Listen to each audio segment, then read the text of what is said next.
राघव, जरा इन खाली बर्तनों की तरफ भी अपनी नजर डालिए। आखिर कब तक हम सिर्फ उम्मीदों के सहारे जिंदा रहेंगे? पूरे गांव में हमारी ही ऐसी बदकिस्मत चौखट है, जहां महीने के 15 दिन चूल्हा सिर्फ राख उगलने के लिए जलता है। पड़ोस की स्त्रियां नए कपड़ों और गहनों की बातें करती हैं, और मैं यहाँ सिर्फ 2 वक्त की रोटी के लिए तरसती रहती हूँ। उमा, तुम जानती हो कि मैं मेहनत करने में कोई कसर नहीं छोड़ता। सुबह सूरज निकलने से पहले जंगल जाता हूँ और शाम ढले भारी बोझ उठाकर लौटता हूँ। लकड़ी काटना ही मेरा पुरखों का हुनर है और इसी से हमारा गुजारा चलता है। वक्त बुरा है, मैं मानता हूँ, पर मेहनत का फल कभी न कभी तो मिलता ही है। तुम चिंता मत करो, मैं आज जंगल के उस हिस्से में जाऊंगा जहाँ की लकड़ियाँ शहर के बाजार में ऊंचे दामों पर बिकती हैं। बस तुम थोड़ा धैर्य रखो, भगवान सब ठीक कर देगा। धैर्य? पिछले 10 सालों से मैं धैर्य का ही घूंट पीकर जी रही हूँ राघव। आपकी ये बातें अब मुझे दिलासा नहीं बल्कि जख्म देती हैं। लकड़ी काटने के अलावा भी दुनिया में बहुत से काम हैं। आप किसी जमींदार के यहाँ मजदूर क्यों नहीं बन जाते, या फिर शहर जाकर कोई ढंग की नौकरी क्यों नहीं ढूंढते? लकड़ी काट कर आप सिर्फ अपना कंधा तोड़ रहे हैं। गरीब ही नहीं, मैं अब इस भूख को बर्दाश्त नहीं कर सकती। मुझे बस इतना चाहिए कि कम से कम हम दोनों रात को चैन की नींद सो सकें, बिना इस डर के कि कल सुबह क्या खाएंगे। ठीक है उमा, अगर तुम्हें लगता है कि मेरी मेहनत शुरू कर दूंगा, मैं लकड़ियां काटने के साथ साथ गांव के जमींदार से भी बात करूंगा कि क्या उनके पास मेरे लिए कोई और काम है। मैं नहीं चाहता कि तुम्हारी आंखों में कभी भी दुखों के बादल छाएं। मैं वादा करता हूं कि मैं हार नहीं मानूंगा। बस आज का दिन किसी तरह काट लो। शाम को जब मैं लौटूंगा तो शायद कोई अच्छी खबर लेकर आऊं। अब मुस्कुरा दो, तुम्हारी मुस्कान ही मेरी असली पूंजी है। तभी अचानक दरवाजे पर हल्की सी दस्तक हुई। राघव उठा और बाहर गया। दरवाजे पर एक बूढ़ा साधु खड़ा था। चेहरा शांत, आंखें तेजस्वी, लेकिन शरीर बेहद कमजोर। प्रणाम महात्मा जी। बेटा, क्या इस प्यासे राही को थोड़ा सा शीतल जल मिल सकता है?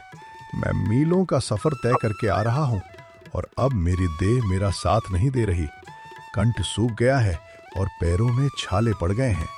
अगर तुम्हारे पास थोड़ा सा अन्न भी हो तो इस बूढ़े को दान कर दो।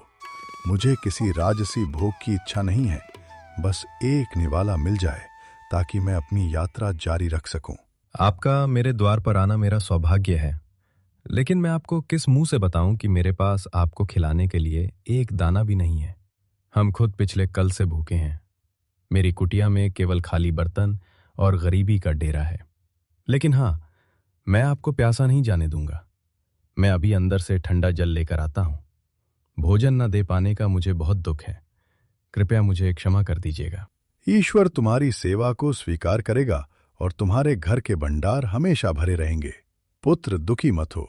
दान देने के लिए धन की नहीं, मन की जरूरत होती है।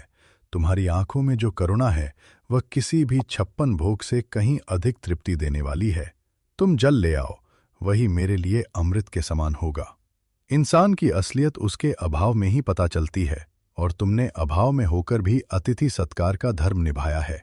जाओ बेटा, जल ले आओ। मैं यहीं तुम्हारी प्रतीक्षा कर रहा हूं। तुम्हारी सादगी ने मेरा मन जीत लिया है। राघव ने जैसे ही योगी को जल पिलाया, योगी का चेहरा चमक उठा। उन्होंने प्रसन्न होकर राघव को आशीर्वाद दिया। राघव, तुम्हारी सेवा भावना से मैं अत्यंत प्रसन्न हूं। मैं तुम्हें 3 ऐसे वरदान देता हूं जो साधारण मनुष्यों की पहुंच से बाहर है। तुम जो भी मांगोगे वो सच हो जाएगा। अपनी पहली इच्छा बताओ पुत्र, लेकिन याद रहे, वरदान का उपयोग सोच समझ करना।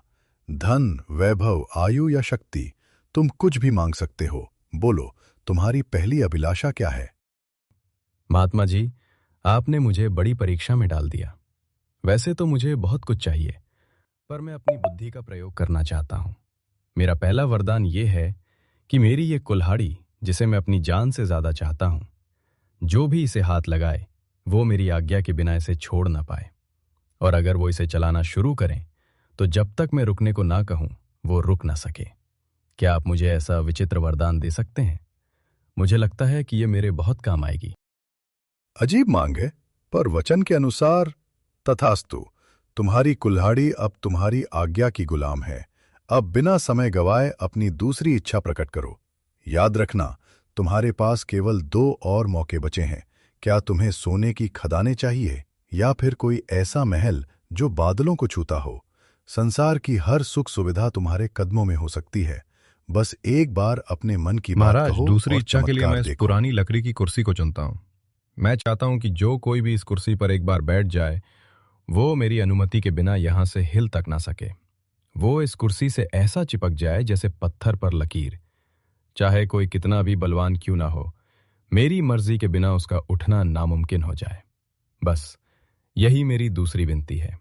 मुझे विश्वास है कि आप मेरी इस इच्छा को भी पूरा। तुम्हारी सोच किसी आम आदमी जैसी नहीं है राघव। यह वरदान भी तुम्हें दिया।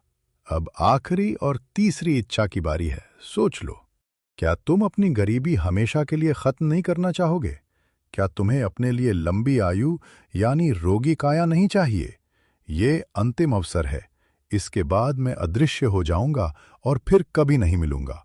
अपनी तीसरी इच्छा मांगो और अपने भाग्य का फैसला खुद करो। महात्मा जी, तीसरी इच्छा के रूप में मैं चाहता हूं कि मेरा ये जो चमड़े का पुराना थैला है, इसके भीतर मैं जो कुछ भी डाल दूं, चाहे वो कोई वस्तु हो, सोना हो या कोई जीवित प्राणी, उसे मेरे अलावा कोई और बाहर ना निकाल सके। वो उस थैले की गहराई में तब तक कैद रहे जब तक मैं खुद उसे आजाद न करूं। यही मेरी अंतिम मांग है। तुम्हारी सोच किसी आम आदमी जैसी नहीं है राघव। विचित्र मांगे हैं, पर वचन के अनुसार तथास्तु। तुम्हारी तीनों मांगे पूरी हुई। याद रखना, वरदान तभी काम आते हैं जब उनका उपयोग सही समय पर हो।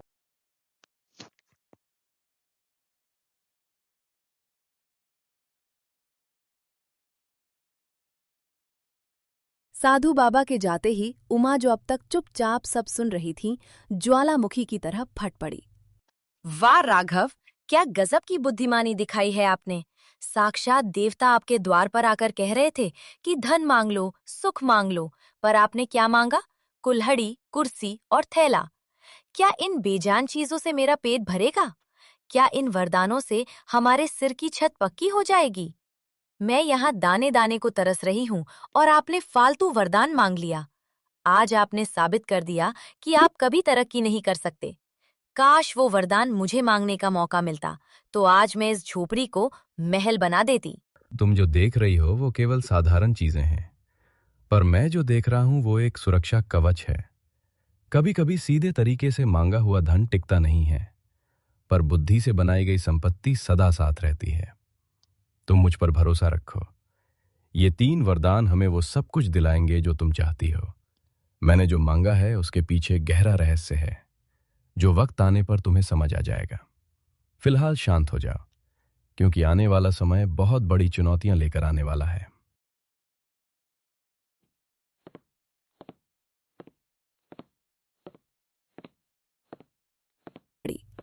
पत्नी के तानों से आहत होकर राघव अपनी पुरानी कुल्हाड़ी कंधे पर रखकर चंदनपुर के सबसे घने और डरावने जंगल की ओर निकल पड़ा।